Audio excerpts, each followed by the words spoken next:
Hello beautiful mommies, welcome to our channel baby breath fabric. ఇప్పుడు నేను మీ ముందుకైతే ఒక న్యూ బోర్న్ బేబీ బెడ్డింగ్తో అయితే వచ్చేసానండి. చూస్తున్నారు కదా, బేబీకి స్లీపింగ్ చాలా అవసరం అండి. సో ఈ బెడ్డింగ్ ఓన్లీ ఫర్ బేబీస్ అన్నమాట.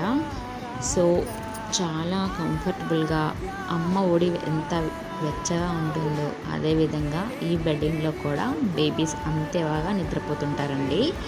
మనకి ఇది 3 ways నుంచి కూడా జిప్ అయితే అవైలబుల్ ఉన్నదండి. ఇది తీసుకోవడం చాలా చాలా ఈజీ అనమాట. దీనిలో బేబీస్ని క్యారీస్ చేసి ఎక్కడికైనా సరే తీసుకుని వెళ్ళొచ్చండి. ఇరిటేటింగ్, ఈచింగ్ అలాంటివి అయితే ఏమీ ఉండవండి. చాలా స్మూత్గా చాలా బాగుంటుంది. బేబీస్కి అయితే స్పెషల్గా అయితే దీన్ని మ్యానుఫ్యాక్చర్ చేయడం జరిగింది. అండ్ దీనిలో మనకు వచ్చి 3 కలర్స్ అయితే అవైలబుల్ ఉన్నాయండి. ఎవరికైనా నచ్చినట్లయితే పైన ఉన్న వాట్సాప్ నెంబర్కి మాకు మెసేజ్ చేసేయండి. Bye friends.